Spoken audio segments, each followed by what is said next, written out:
হাসান বসরি রহমতুল্লাহি আলাইহি কান্না করতেন, রব্বুল আলামিন রমজান মাস অতিবাহিত হয়ে গেল, রমজানের রোজাগুলো আপনি কবুল করছেন কিনা? রমজান মাস অতিবাহিত হয়ে গেল, রব্বুল আলামিন আমার গুনাহগুলো ক্ষমা হয়েছে কিনা? এই বলে বলে হাসান বসরি রহমতুল্লাহ আলাইহি কি করতেন? কান্না করতেন। ইমাম আজম আবু হানিফা রহমতুল্লাহি আলাইহির অবস্থায় কি, উনিও রমজানের বিদায় লগ্নে ভেঙ্গে পড়তেন। কেউ জিজ্ঞাসা করলে তিনি বলতেন, লা আদ্রি আকানা হাযা শাহরি লি রহমাতান আম আযাবান, ইন গুফিরা লি ফাবিহা ওয়া ইল্লাম ইউগফার লি ফাকাদ সারা হাযা হুজ্জাতান আলাইয়া। ইমাম আবু হানিফা রহমতুল্লাহি আলাইহি বলতেন, আমি জানি না এই পবিত্র মাহে রমজান আমার জন্য রহমত ছিল না আযাবের ছিল। এই রমজান মাস যে অতিবাহিত হয়ে গেল, এই রমজান মাস আমার জন্য রহমত ছিল না আযাবের ছিল। যদি আল্লাহ রব্বুল আলামিন আমাকে এই রমজান মাসে আমাকে ক্ষমা করে দেয়, তাহলে তো এটা আমার জন্য ভালো। আর যদি আল্লাহ রব্বুল আলামিন আমাকে ক্ষমা না করে, তাহলে তো এই রমজান আমার জন্য আযাবের কারণ হয়ে গেল, আমার জন্য আযাবের কি হয়ে গেল? কারণ হয়ে গেল। বিশরি হাফি রহমতুল্লাহি আলাইহি রমজান চলে যাওয়ার পর আফসোস করতেন, বিসাল কওমু কওমুল লা ইয়ারিফুনাল্লাহ ইল্লা ফি রমাদান। সে জাতি কতই না মন্দ যারা শুধু রমজানে আল্লাহকে চিনে। যারা শুধু আল্লাহকে রমজানে চিনে, সে জাতি কতই না মন্দ, সে জাতি কতই না মন্দ। কারণ আল্লাহ রব্বুল আলামিন রমজানে যেমন ছিলেন, তিনি তো সারা বছরেই তেমন আছেন। অতএব আফসোস করে বলতেছেন ওই সমস্ত লোকদের জন্য যারা শুধুমাত্র রমজান কেন্দ্রিক ইবাদত বন্দেগী করে, রমজানের পরে আবার আগের মতোই চলে যায়। এদের জন্য বিশরি হাফি রহমতুল্লাহি আলাইহি কি করতেছেন? আফসোস করতেছেন। এই জন্য ধারাবাহিক আমল যদি থাকে আমাদের মধ্যে, সে আমলগুলা ফজিলত আল্লাহ রব্বুল আলামিনের কাছে অনেক বেশি। এবং রমজান হবে, আমরা অভিভাবক যারা আছি, আমরাও অনেক সময় দেখা যায় জমিনের আইল দিয়ে হাঁটতেছি, আরেকজনের শিম গাছ থেকে শিম নিয়ে নিলাম, আরেকজনের বেগুন গাছ থেকে বেগুন নিয়ে নিলাম, আরেকজনের মরিচ গাছ থেকে মরিচ নিয়ে নিলাম, আরেকজনের কদুর ক্ষেত থেকে কদু নিয়ে গেলাম, মূলার ক্ষেত থেকে মূলা নিয়ে গেলাম। এই যে আরেকজনের জিনিস আপনি অনুমতি ছাড়া যে নিয়ে যাইতেছেন, খাইতেছেন, এটা সম্পূর্ণ হারাম। এটা সম্পূর্ণ কি? হারাম। এবং অভিভাবক আমরা যারা আছি, আপনার ঘরের মধ্যে যদি কোনো একটা খাবার রান্না হয় যেটা আপনি বাজার থেকে ক্রয় করে আনেন নাই, এমন খাবার যদি ঘরের মধ্যে রান্না হয়, এটা আপনার উপর দায়িত্ব এই খাবার কোথায় থেকে আসছে, কিভাবে আসছে, এটার জবাবদিহিতা করা। যে আমি তো এই বাজারটা করি নাই, তাহলে এই বাজারটা কোত্থেকে আসছে? যদি ছেলে নিয়ে আসে, ছেলে কোথায় থেকে আনছে? এই জবাবদিহিতা যদি আমাদের মধ্যে থাকে, তাহলে অবশ্যই আমরা হারাম থেকে বেঁচে থাকতে পারবো। আর আপনার ছেলে একটা বড়শি দিয়ে আরেকজনের পুকুর থেকে একটা মাছ উঠে নিয়ে আসছে, আপনি ছেলেকে বাহাবা দিলেন, একবারে বাতের প্লেটের মধ্যে বসে 2 প্লেটের মধ্যে 3 প্লেট খেয়ে ফেললেন, তো এটা তো আপনি হারাম খাইছেন। আপনি কি খাইছেন? হারাম খাইছেন। এবং আপনি আপনার ছেলেকে জিজ্ঞাসা না করার কারণে আপনার ছেলে আজকে একটা চুরি করছে, কালকে আরেকটা চুরি করবে। এই জন্য আমরা অভিভাবক যারা আছি পরিবারের, আমাদের উচিত আমাদের প্লেটের মধ্যে যদি আমি বাজার ইন্নাল হামদুলিল্লাহ নাহমাদুহু ওয়া নাস্তাঈনুহু ওয়া নাস্তাগফিরুহু ওয়া নু'মিনু বিহি ওয়া নাতাওয়াক্কালু আলাইহি ওয়া নাউযু বিল্লাহি মিন শুরুরি আনফুসিনা ওয়া মিন সাইয়্যাতি আ'মালিনা। من يهد الله فلا مضل له ومن يضلله فلا هادي له ونشهد أن لا إله إلا الله وحده لا شريك له ونشهد أن سيدنا وحبيبنا ومولانا محمدا عبده ورسوله صلى الله عليه وعلى آله وأصحابه وبارك وسلم تسليما كثيرا كثيرا.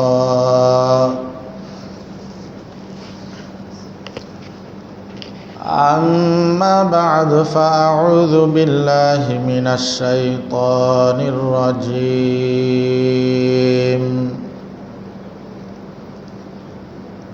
بسم الله الرحمن الرحيم.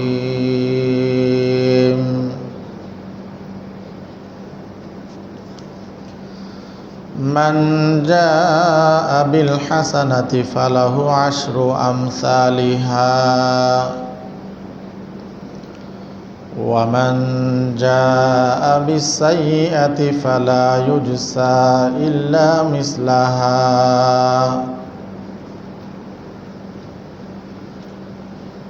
ومن جاء بالسيئة فلا يجزى إلا مثلها وهم لا يظلمون.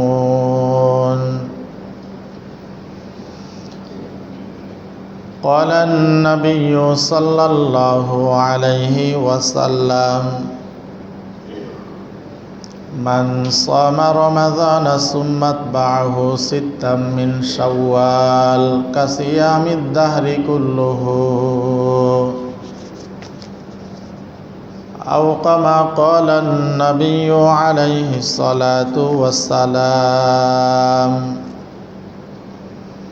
محمد شهيد الشريف اللهم صل على محمد وعلى آل محمد كما صليت على إبراهيم وعلى آل إبراهيم إنك حميد مجيد.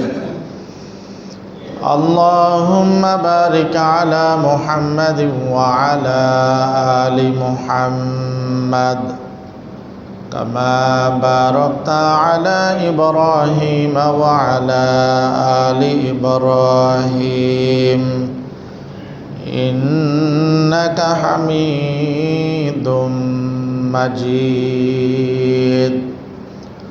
মোহাম্মদ সহিত জিকির করি লা ইলাহা ইল্লাল্লাহ লা ইলাহা ইল্লাল্লাহ লা ইলাহা ইল্লাল্লাহ লা ইলাহা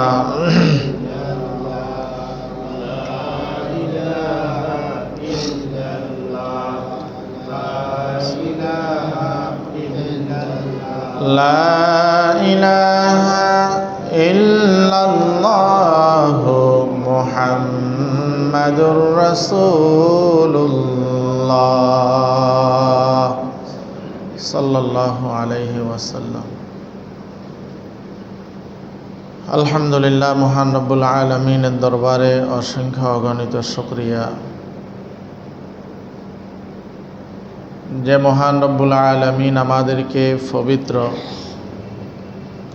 শাওয়াল মাসের 7 তারিখ প্রথম জুমার নামাজ পড়ার উদ্দেশ্যে মসজিদে আসার বসার যার যতটুকু সম্ভব হয়েছে ইবাদত বন্দেগী করার পর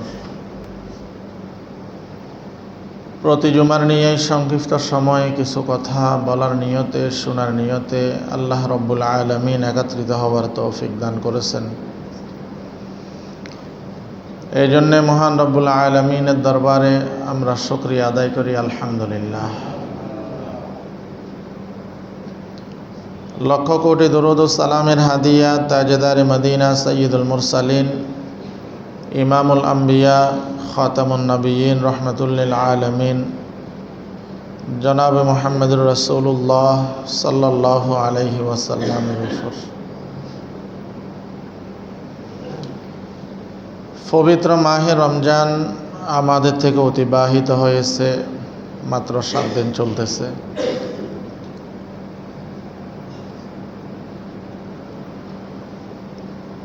আগামী বছর আবার রমজান মাস আসবে।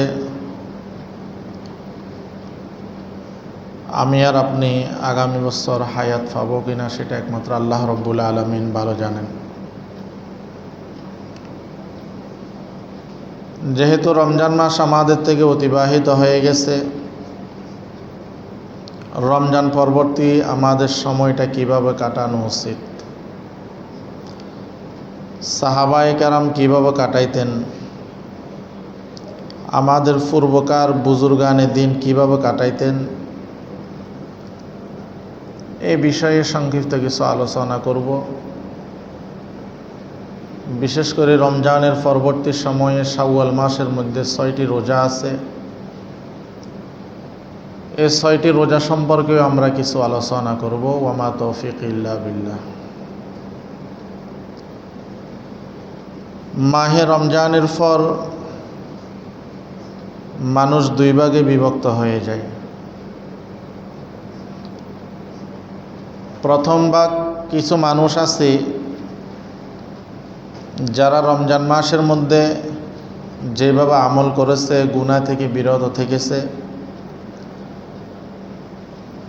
রমজানের পরবর্তী সময়েও সেইভাবে আমল করার এবং গুনাহ থেকে বিরত থাকার জন্য চেষ্টা করে।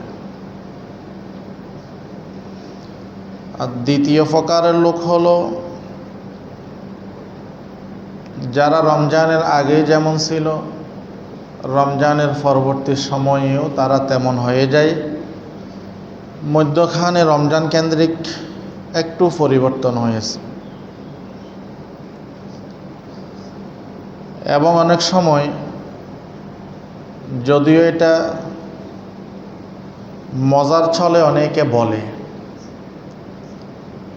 অনেকে ফেসবুকের মধ্যে পোস্ট করে, হারানো বিজ্ঞপ্তি দেয়, অনেক জায়গায় মসজিদের মধ্যে আবার কিছু ছেলে ফেলে এরা কি করে, বিভিন্ন বিজ্ঞপ্তি লাগায় যা আমাদের অনেকগুলো মুসল্লি রমজানের পরবর্তী সময়ে হারিয়ে গেছে। এটা যদিও মজার ছলে করা হয়, কিন্তু এর ভিতরে গভীর বাস্তবতা লুকিয়ে আছে। আমরা রমজান মাসের মধ্যে ইবাদত বন্দেগী করলাম, রমজান মাস চলে যাওয়ার পরে আমরাও চলে গেলাম, এমনটা তো আমাদের হওয়ার কথা না। রমজান মাসের মধ্যে ইবাদত বন্দেগীর যেমনি সওয়াব আছে, পাপ কাজ করলে তেমনি গুনাহও আছে। অনুরূপভাবে রমজানের বাহিরের সময়গুলোতেও ইবাদত বন্দেগী করলে সওয়াব আছে, নেকি আছে। রমজানের বাহিরের সময়গুলোতেও ইবাদত বন্দেগী না করে গুনাহ করলে কি আছে, সেটার জন্য শাস্তি অবশ্যই আল্লাহ রাব্বুল আলামিন দিবেন। কাজে আমরা দ্বিতীয় শ্রেণীর অন্তর্ভুক্ত না হয়ে প্রথম শ্রেণীর অন্তর্ভুক্ত হব। রমজানের আগে যেমনিভাবে আমরা আমাদের জীবন অতিবাহিত করেছি, রমজানের মধ্যে যেভাবে নেকের কাজ করার জন্য চেষ্টা করেছি, গুনাহ থেকে বাঁচা থাকার জন্য চেষ্টা করেছি, রমজানের পরবর্তী সময়েও আমরা যেন নেকের কাজ করতে পারি, গুনাহ থেকে বেঁচে থাকতে পারি, আল্লাহ রাব্বুল আলামিনের দরবারে সেই তৌফিক কামনা করি। ধারাবাহিক আমল যেটি আছে, এই ধারাবাহিক আমলের ফজিলত আছে। আপনি আজকে দুপুরবেলা অনেকগুলো খানা খাইলেন, কিন্তু রাতে, সকালে, পরবর্তী দিনে আপনার জন্য কোনো খানা থাকলো না বা খাইতে পারলেন না, তাহলে আপনি একবেলা অনেকগুলো খাইছেন, এটার মূল্য থাকবে না। আপনি কম করে খান, নিয়মিত খান, তাহলে সেটা আপনার স্বাস্থ্যের জন্য কি থাকবে, মঙ্গল থাকবে, ভালো থাকবে। অনুরূপভাবে ধারাবাহিক আমলেরও আল্লাহ রাব্বুল আলামিনের কাছে দাম আছে। নবীজি সাল্লাল্লাহু আলাইহি ওয়াসাল্লাম বলেন, ক্বালান নাবিয়্যু সাল্লাল্লাহু আলাইহি ওয়াসাল্লাম, আহাব্বুল আমালি ইলাল্লাহি আদওয়ামুহা ওয়া ইন ক্বাল্লা। আমার আপনার নবী মুহাম্মদুর রাসূলুল্লাহ সাল্লাল্লাহু আলাইহি ওয়াসাল্লাম বলেন, ও দুনিয়ার উম্মতের নরনারীরা, আল্লাহ রব্বুল আলামিনের কাছে ওই আমলটা হইল সবচাইতে প্রিয়। আল্লাহ রব্বুল আলামিনের কাছে ওই আমলটা সবচাইতে দামি, যেটা নিয়মিত করা হয় যদিও তা অল্প হয়। যেটা নিয়মিত করা হয় ওই আমলটা আল্লাহ তাআলার কাছে কি দামি।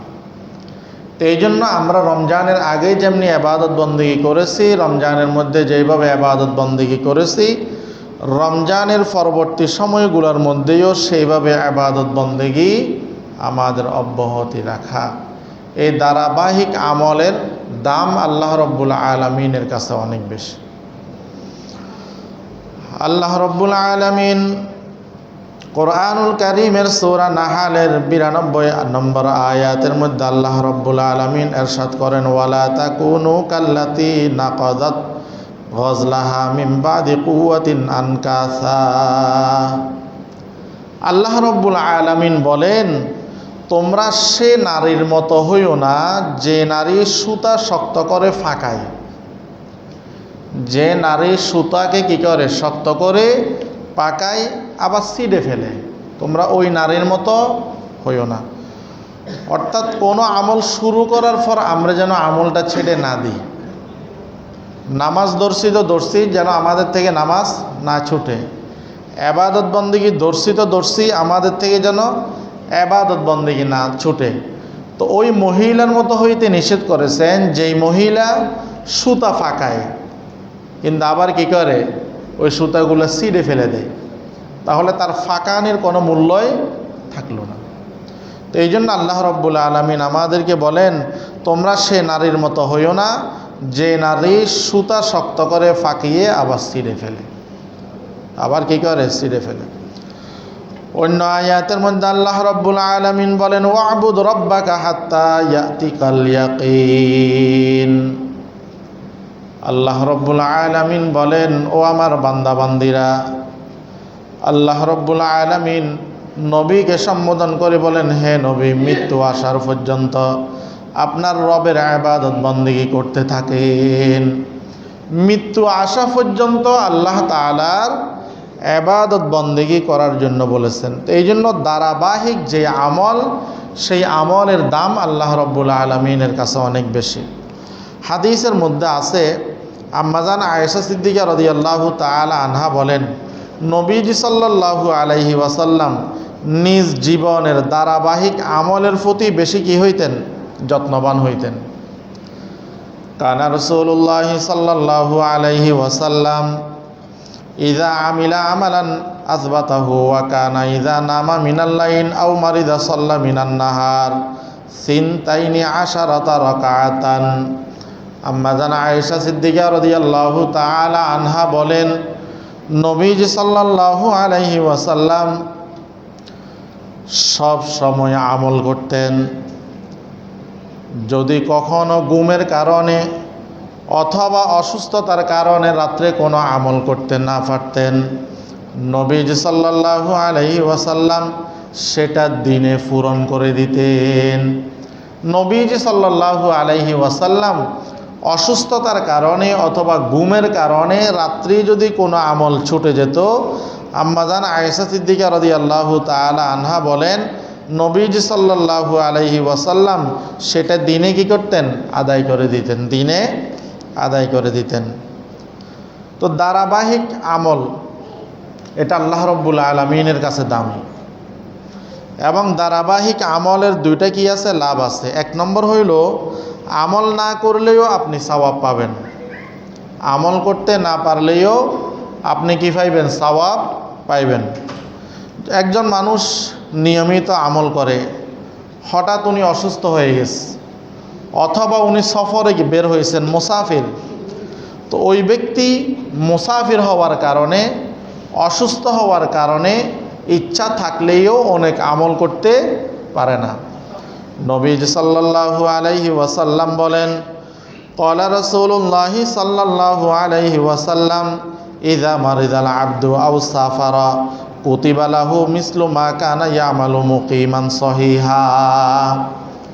সুস্থ সবল মানুষ, মুকিম মানুষ ইবাদত বন্দেগী করলে যেই নেকি অর্জন করে, একজন মানুষ নিয়মিত আমল করত, অসুস্থতার কারণে হঠাৎ ওই ব্যক্তির আমলটা বন্ধ হয়ে গেছে, অথবা তার সফরের কারণে ওই আমলটা বন্ধ হয়ে গেছে, নবীজি সাল্লাল্লাহু আলাইহি ওয়াসাল্লাম বলেন ওই ব্যক্তিকে আল্লাহ রব্বুল আলামিন সুস্থ সবল মানুষ ইবাদত বন্দেগী করলে যেই পরিমাণ সওয়াব পাইতো, আল্লাহ রব্বুল আলামিন ওই অসুস্থ ব্যক্তিকে এবং মুসাফির ব্যক্তিকে ওই পরিমাণ সওয়াব আল্লাহ রব্বুল আলামিন তাকে দান করবেন।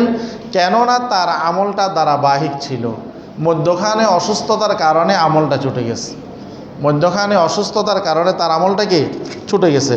তো ধারাবাহিক আমলের এক নম্বর ফজিলত হইল আপনি অসুস্থতার কারণে, সফরের কারণে কোনো ইবাদত করতে না পারলেও আল্লাহ রব্বুল আলামিন আপনাকে সুস্থ মানুষের মতো, মুকিমের মতো আমলের সওয়াব আল্লাহ রব্বুল আলামিন দান করবেন।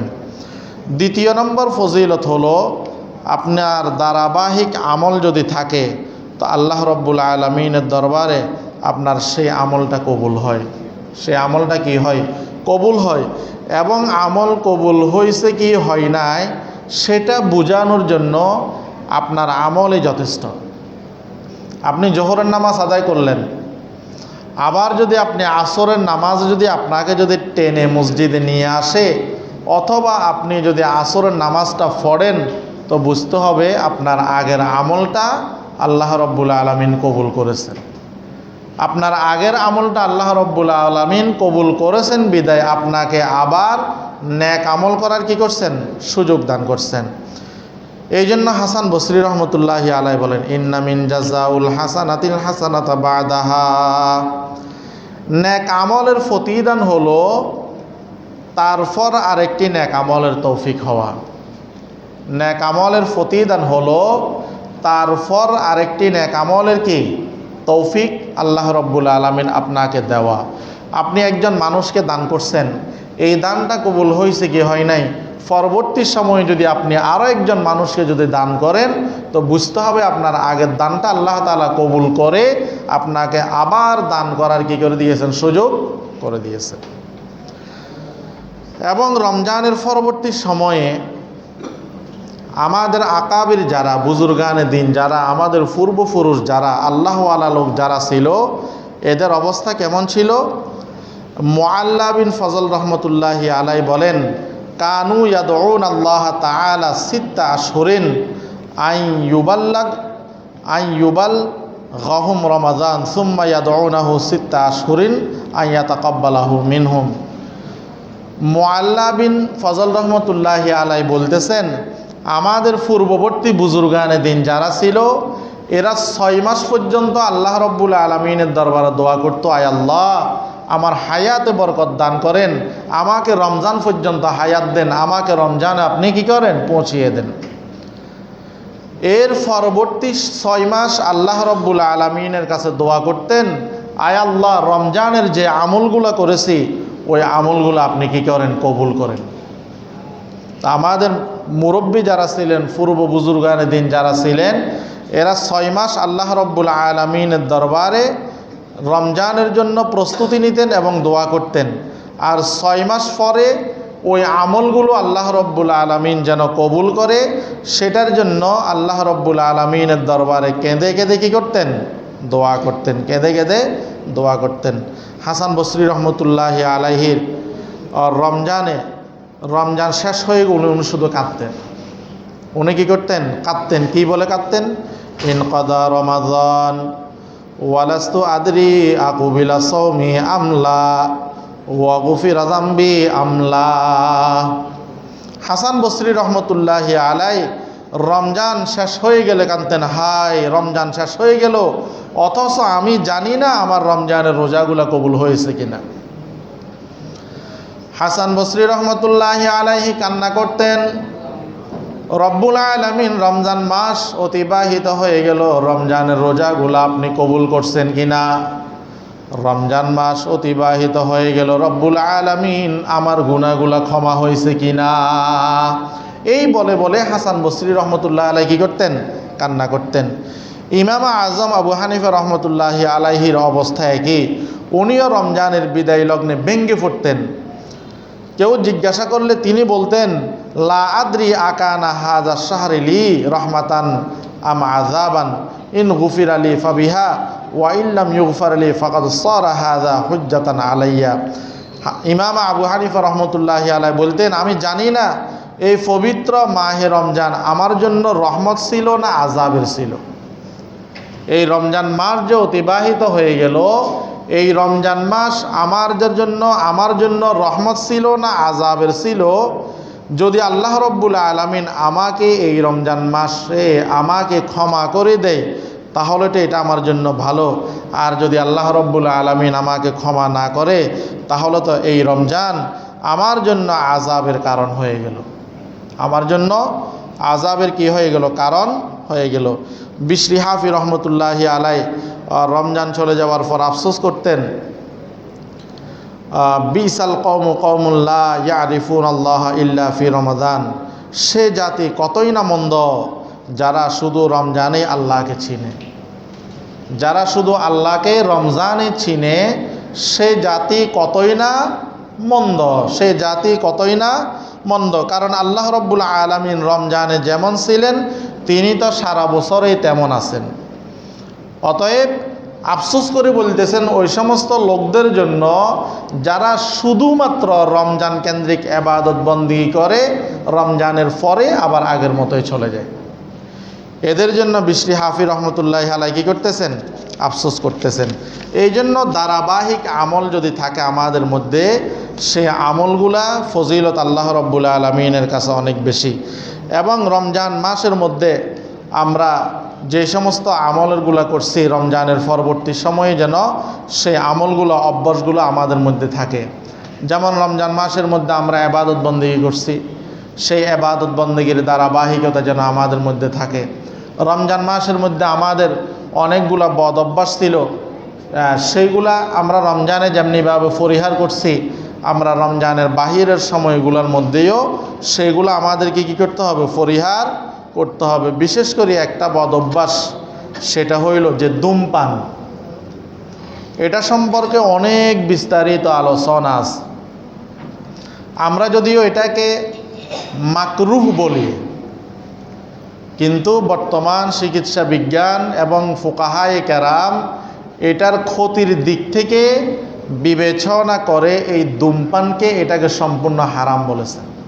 সম্পূর্ণ কি বলেছেন, হারাম বলেছেন, সম্পূর্ণ হারাম বলেছেন। এবং এই বিষয়ে কোরআন হাদিসের মধ্যে সুস্পষ্ট না থাকলেও বিভিন্ন আলোচনার মাধ্যমে এগুলো স্পষ্ট আছে। যেমন কোরআনের মধ্যে আছে, ওয়া ইউহিল্লু লাহুমুত তাইয়্যিবাত ওয়া ইউহাররিমু আলাইহিমুল খাবায়েস। আল্লাহ তাআলা তাদের জন্য পবিত্র বস্তু হালাল করেছেন, অপবিত্র ও ক্ষতিকর বস্তু হারাম করেছেন। তো ধূমপান এটা তো আমাদের জন্য ক্ষতিকর বস্তু, এবং যেগুলো আমরা খাই ওইগুলার প্যাকেটের মধ্যেও লেখা থাকে আমাদের জন্য কি কি ক্ষতি। এই জন্য ওলামায়ে কেরাম এটাকে হারাম বলেছেন। আল্লাহ তাআলা কোরআনের মধ্যে বলেন, ওয়ালা তুলকু বিআইদিকুম ইলাত তাহলুকা। তোমরা নিজেদেরকে ধ্বংসের দিকে ঢেলে দিও না, তোমরা নিজেদেরকে ধ্বংসের দিকে কি করিও না, ঢেলে দিও না। তো এটার মাধ্যমেও বোঝা যায় যে আমরা যেগুলা করি, যেগুলা খাই, মদ বলেন, ধূমপান বলেন, বা আরও ক্ষতিকর যে সমস্ত বস্তুগুলো আছে, এগুলোর দ্বারাই আমরা তো আমাদেরকে ক্ষতির দিকে ঢেলে দিচ্ছি। আমরা আমাদেরকে কি করছি, ক্ষতির দিকে ঢেলে দিচ্ছি। যেমন ধূমপানের কারণে মানুষের জীবন ধ্বংস হয়ে যায়, এবং ফুসফুসে ক্যান্সার, হৃদরোগ, শ্বাসকষ্ট সহ নানান মহামারীতে কি হয়, বিভিন্ন রোগে আমরা আক্রান্ত হই। এমনকি ধূমপানের সাথে জাহান্নামের খাবারের মিল বলেছেন। ধূমপানের সাথে জাহান্নামের খাবারের কি বলেছেন, মিল। যেমন আল্লাহ তাআলা বলেন, লা ইউসমিনু ওয়ালা ইউগনি মিন জু। জাহান্নামীদের খাবার না তাদের পুষ্টি যোগায়, না তাদের খিদা নিবারণ করে। জাহান্নামীদের যে খাবারগুলো আছে, এই খাবারগুলাই তাদের না কোনো শরীরের উন্নতি হয়, না কোনো তাদের পেটের খিদা নিবারণ করে। অনুরূপভাবে আমরা যারা ধূমপান করে আর কি, তো এটার দ্বারা আমাদের না কোনো স্বাস্থ্যের উপকার হয়, না কোনো স্বাস্থ্যের উপকার হয়, আবার না কোনো এটার মাধ্যমে যে আমি এটা খাইলাম, ভাত না খাইলেও চলবে, আমাদের খিদাও তো কি হয় না, নিবারণ হয় না। তো এই জন্য এই বদ অভ্যাসগুলোকে পরিহার করার জন্য ওলামায়ে কেরাম বলেছেন, এই বদ অভ্যাসগুলোকে পরিহার করার জন্য বলেছেন। আরেকটা হইল রমজানের মধ্যে আমরা আমাদের সময়কে যেমনিভাবে আমরা অপচয় করি নাই, রমজানের বাহিরেও আমরা যেন আমাদের সময়টাকে কি না করি, অপচয় না করি, আমরা যেন আমাদের সময়টাকে অপচয় না করি। আরেকটা হলো খাবারের ক্ষেত্রে আমাদের সতর্কতা। রমজান মাসের মধ্যে আমরা যখন সারাদিন রোজা রাখতাম, ইফতার করার সময় চিন্তা করতাম, হাইরে সারাদিন রোজা রাখলাম, এখন ইফতারের মুহূর্তে যদি আমি হারাম বস্তু দিয়ে ইফতার করি তা আমার পুরা মাসের রোজার তো কী হবে? আমি যদি হারাম দিয়ে ইফতার করি তাহলে আমার পুরা রোজার কি হবে? আমরা চিন্তা করি। এই জন্য তুলনামূলক যারা হারাম খায় এরা রমজান আসলে অন্তত এটা থেকে কিছুটা কি থাকে, বিরত থাকে। অথচ নবীজি সাল্লাল্লাহু আলাইহি ওয়াসাল্লাম হাদিসের মধ্যে বলেন, ক্বালান নাবিয়্যু সাল্লাল্লাহু আলাইহি ওয়াসাল্লাম লা ইয়াদখুলুল জান্নাতা জাসাদুন গুযিয়া বিল হারাম। হারাম বক্ষণকারীর শরীর, যে শরীর হারাম খেয়ে খেয়ে বড় হয়, ওই শরীর জান্নাতের মধ্যে প্রবেশ করবে না, জান্নাতে প্রবেশ করবে না। তো সুদ খাওয়া হারাম, অথচ আমাদের সমাজে অনেকে খায়। সুদ খাওয়া কি হারাম? অনেকে খায়, অনেক ব্যক্তিও খায়, মাশাআল্লাহ অনেক হুজুরও খায়। গত নির্বাচনের সময় এক আল্লাহর বান্দা দেখলাম, ওনার আয় ব্যয়ের যে হিসাব দিছে, ওনার ইনকামের যে একটা হিসাব দিল, ওইখানে ব্যাংক থেকে যে ওনার সুদ আসে ওইটারও হিসাব দিয়ে দিছে।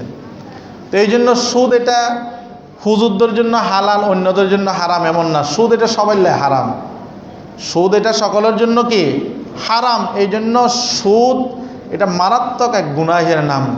হাদিসের মধ্যে আছে সুদের অনেক গুনাহ আছে, এর মধ্যে সবচাইতে কম ছোট যে গুনাহ সেটা হইল আপন মায়ের সাথে জেনা করার সমতুল্য, নাউজুবিল্লাহ।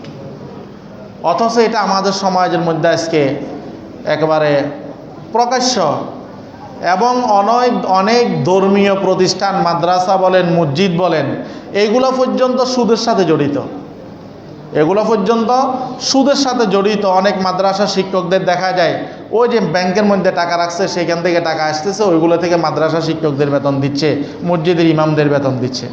এই জন্য সুদ এটা হারাম সকলের জন্য, শুধু হুজুরদের জন্য হালাল অন্যদের জন্য হারাম এমন না, বা অন্যদের জন্য হালাল আমাদের জন্য হারাম এমন না, সকলের জন্য। এবং এই সুদ যারা দেয়, সুদ যারা গ্রহণ করে, যারা সাক্ষী থাকে, যারা লেখক থাকে, এক কথায় এরা সবগুলাই সমান তালে গুনাহগার হবে, সবগুলাই কি হবে? সমান তালে গুনাহগার হবে। এই জন্য রমজানের মধ্যে আমরা যেমনিভাবে খাবারের ক্ষেত্রে আমরা সতর্ক ছিলাম, আমার খাবারটা হালাল না হারাম, আমার যে খানাটা আছে এটা হালাল না হারাম, যেমনিভাবে আমরা সতর্ক ছিলাম, রমজানের বাহিরের সময়গুলোর মধ্যেও আমাদের মধ্যে যেন সেই হালাল হারামের পার্থক্যের যে বিষয়টা আছে সেটা যেন আমাদের মধ্যে চলমান থাকে। আল্লামা ইয়াকুব নানুতবী রহমতুল্লাহি আলাইহির একটা ঘটনা, ওনাকে একবার একজন লোক দাওয়াত দিয়েছেন। উনি সেইখানে যাওয়ার পর যখন খাবারের লোকমা মুখের মধ্যে দিছেন, উনি অনুভব করলেন যে আমাকে যে খাবারটা দিয়েছে এই খাবারটা হারাম অর্জিত খাবার, এই খাবারটা কি হারাম টাকায় অর্জিত খাবার। উনি ওই খাবারটা মুখ থেকে ফেলে দিলেন এবং ওইখান থেকে উঠে উনি রাগ করে চলে গেলেন। এবং লম্বা সময় পরে উনি একদিন বললেন, এই যে আমি যে এক লোকমা হারাম খাবার খাইছি, এটার জন্য উনি অনেক কান্নাকাটি করছেন আল্লাহর দরবারে। যেমন আবু বকর সিদ্দিক রাদিয়াল্লাহু তাআলা আনহুর একটা ঘটনা আছে, ওনার একটা গোলাম কী করছেন, ওনাকে একদিন কোনো একটা জিনিস এনে খাওয়াইছেন, উনি খেয়ে ফেললেন। খাওয়ার পর বললেন যে এটা আমি ইসলাম ধর্ম গ্রহণ করার আগে আমি মানুষকে জাদু দেখাইতাম, এই জাদুর মাধ্যমে একজন মানুষের কাছে কিছু টাকা পাইতাম, ওই টাকা দিয়ে আমি কি করছি, খাবারগুলা কিনে নিয়ে আসছি। তো এখন ওই খাবারটা তো হারাম, ওই খাবারটা ইনকামটা হারাম, এই জন্য খাবারটাও কি হয়ে গেছে, যেহেতু কিনে আনছে হারাম। তো হযরত আবু বকর সিদ্দিক রাদিয়াল্লাহু তাআলা আনহু সাথে সাথে মুখের মধ্যে হাত দিয়ে উনি বমি করে ওই খাবারটা বের করে দিলেন। তা আল্লামা ইয়াকুব নানুতবী রহমতুল্লাহি আলাইহি বলতেছেন, আমি অনেক দিন পর্যন্ত আল্লাহ তাআলার দরবারে কান্নাকাটি করেছি। এরপরে এক লোকমা খাবারের কারণে 2 মাস পর্যন্ত আমার অন্তরের মধ্যে কোনো নূর ছিল না। 2 মাস পর্যন্ত আমার অন্তরের মধ্যে কোনো কি ছিল না, নূর ছিল না, বরং এই 2 মাস আমার অন্তর আমাকে শুধু গুনাহের দিকে ধাবিত করছে।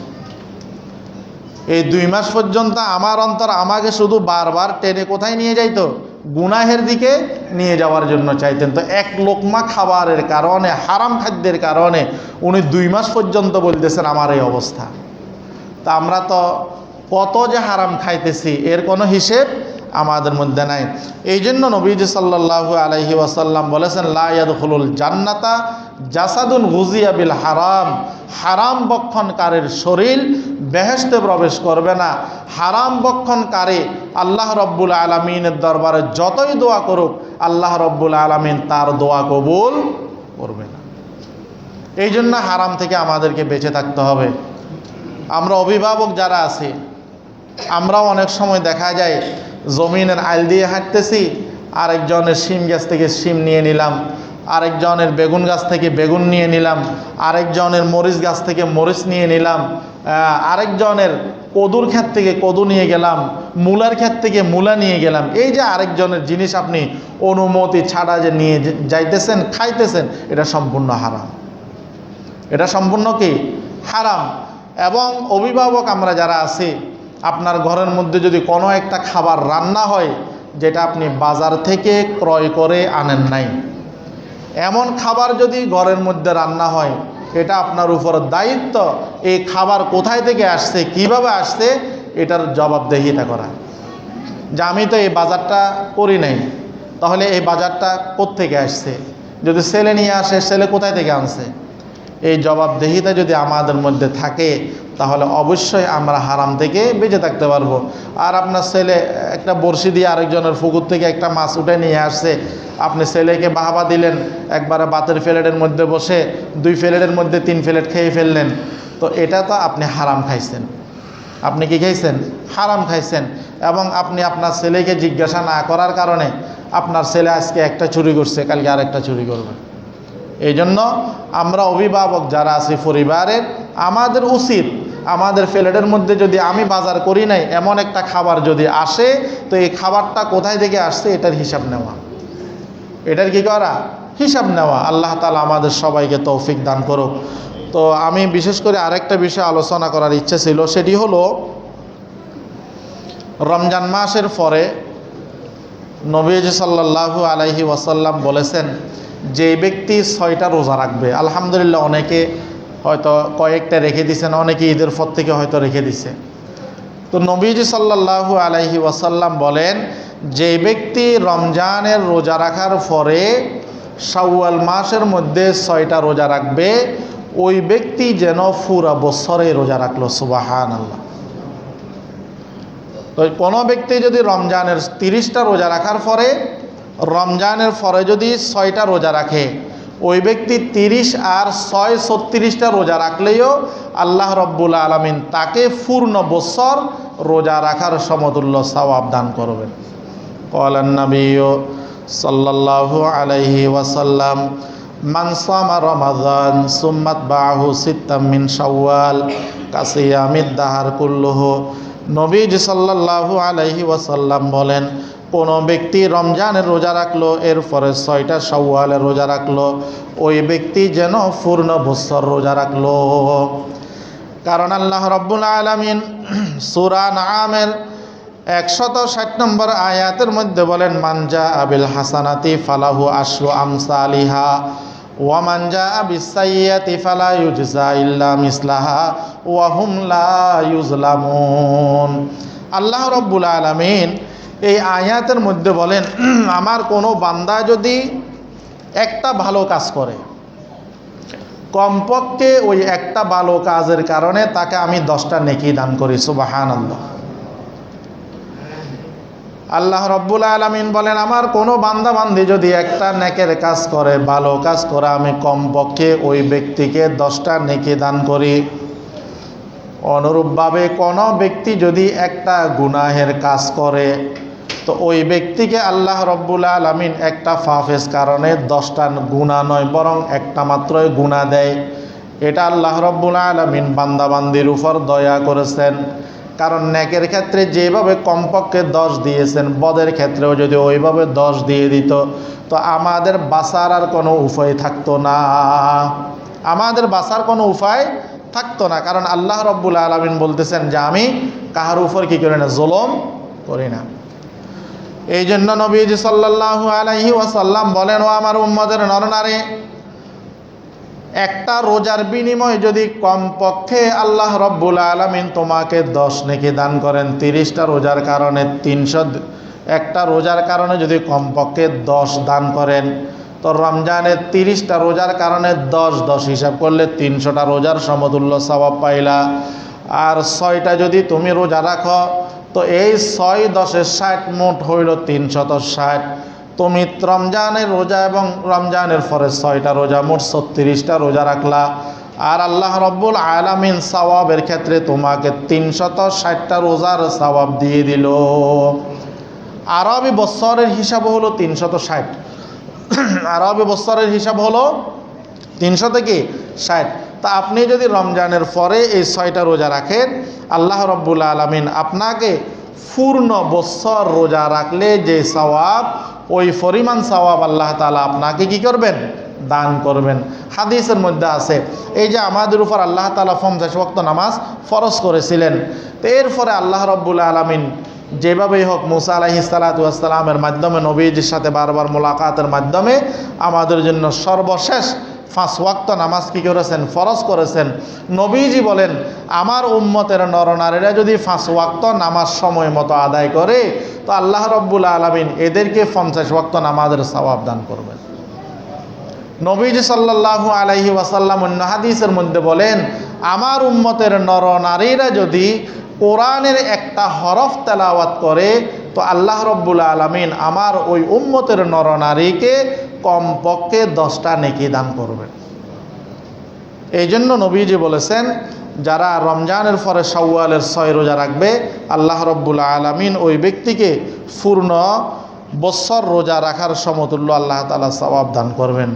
তা আলহামদুলিল্লাহ অনেকে রেখেছেন, আর আমরা যারা রাখি না আমরা রাখার জন্য চেষ্টা করব। আমরা রাখার জন্য কি করব, চেষ্টা করব। অনেক মা বোনদের হয়তো রমজানে বাংতি রোজা আছে,